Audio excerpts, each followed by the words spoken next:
No final dos anos 50, durante o governo de Juscelino Kubitschek, foram dados os primeiros passos para o uso da computação eletrônica no país. 2 computadores importados que foram instalados em instituições do Rio de Janeiro tiveram a maior visibilidade no processo inicial para o uso do processamento de dados. O Burroughs Datatron B205, instalado na PUC, e o Univac 1105, instalado no IBGE. As coisas começaram no Brasil em TI, ainda tinha outro nome, ainda era processamento de dados. Nós podemos traçar isso aí para a década, até o final da década de 60.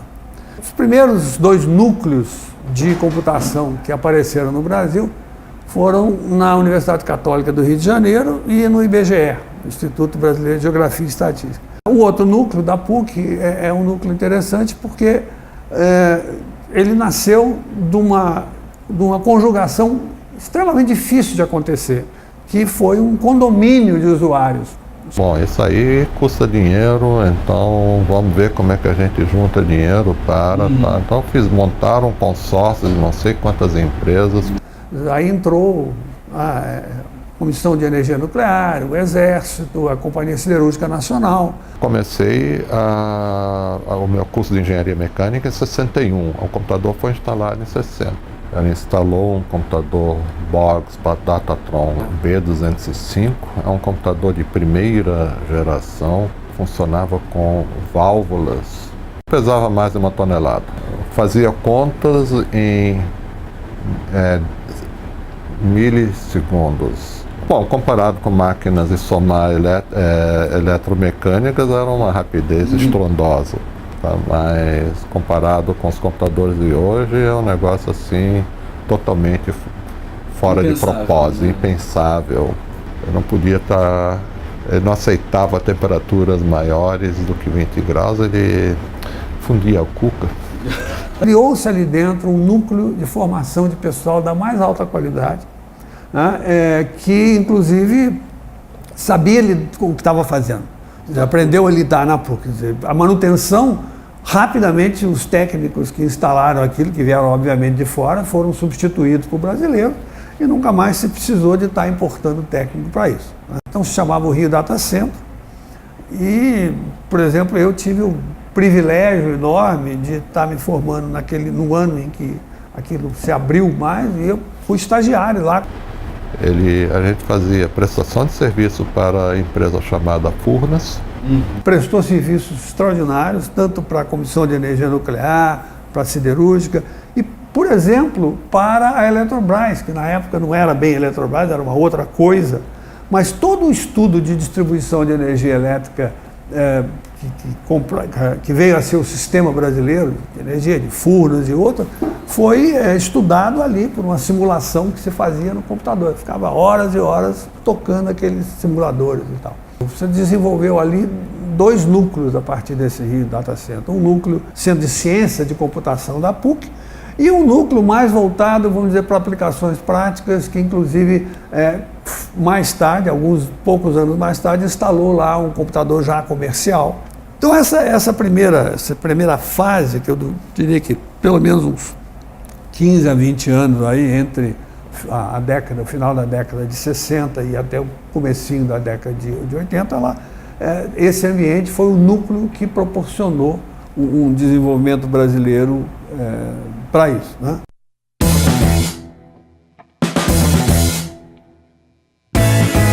O Banco Nacional de Desenvolvimento Econômico, BNDE, atual BNDES, liberou o esforço para criar condições em colocar a ciência e a tecnologia a serviço do desenvolvimento econômico. Uma das ações foi a criação, em 1964, do Fundo de Desenvolvimento Tecnológico, o FUNTEC, que viria a desempenhar ao longo da década um papel central no desenvolvimento em CIT no país. O primeiro FUNTEC, ele contemplou a Universidade Federal do Rio de Janeiro e através dele foi criada a COP, que é um dos principais programas de pós-graduação do Brasil. A COP foi criada muito baseada no modelo americano, principalmente no MIT. A gente dispunha de um computador IBM 1130 que tinha 32K e era o maior computador da América do Sul. 32K hoje em dia, mas nessa época com 32K, a universidade inteira trabalhava. O pilar central da ponte Rio-Niterói, que tem uma estrutura submersa que é para absorver choques de navios, é uma estrutura que tem um reticulado tridimensional, não é? Que na época dava um problema de 700 equações. Essas 700 equações foram resolvidas nesse computador em 7 horas.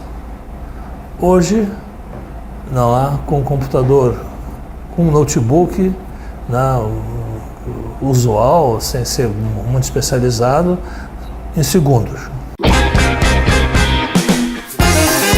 O Rio de Janeiro também foi pioneiro na formação de analistas de sistemas, independente de fabricantes de computador.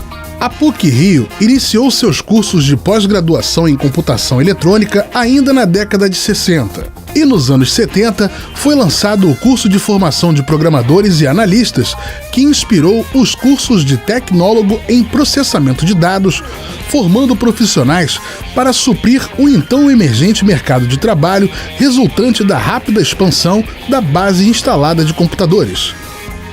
Na Universidade Federal do Rio de Janeiro, surgiu em 1968 o programa de pós-graduação em Engenharia de Sistemas e Computação. Em 1974, foi criado o Bacharelado em Matemática com especialização em Informática. Março de 68, a gente começou com o programa de pós-graduação, que é o primeiro programa de pós-graduação de informática do país. A gente teve uma influência muito grande na formação de recursos humanos naquela época. Nós formamos gente para, não tanto para a Federal do Rio de Janeiro, mas para a Federal do Rio Grande do Sul, Minas Gerais, o Nordeste inteiro.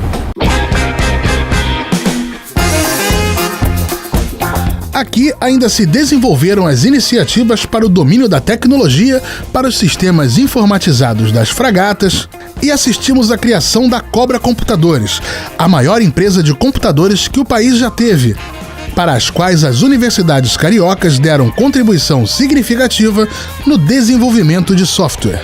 No âmbito militar, era grande a preocupação quanto à necessidade de o país dominar a tecnologia e a indústria de eletrônica digital. As primeiras formulações desse sentido surgiram na Marinha. Foi o comandante Guaranis que atuou na diretoria de eletrônica da Marinha, que empreendeu uma luta entre as décadas de 60 e 70 pela criação de uma indústria eletrônica brasileira, utilizando como um de seus maiores argumentos o fato da Marinha nesta época se manter na dependência estrangeira de compra e manutenção de equipamentos bélicos. Setorial, dedicada não, era realmente todos os sensores e armas do navio eram integrados para o computador. Sem os computadores, aquilo ali não funciona bem, porque nem como eles dizem, para cálculo de navegação, nem para, como eles dizem, para tiro. Você apontava o canhão olhando na mira. Esses não, foram completamente... foram os primeiros passos num sistema de arma eficiente, que dá para meter medo nos outros, sabe? E tinha sido criado os quadros técnicos nas Forças Armadas. Então havia também militares que entendiam esse problema. Foi quando apareceu o CASNAV, o sistema de análise de sistemas navais, para avaliar o emprego dessas coisas. E a Marinha queria ter o domínio dessa tecnologia para poder fazer a manutenção desse computador, ela não ficar na mão do fornecedor, que na época era Ferrante, inglesa. E ficava evidente para os militares que eles não sabiam, inclusive, a manutenção daquilo.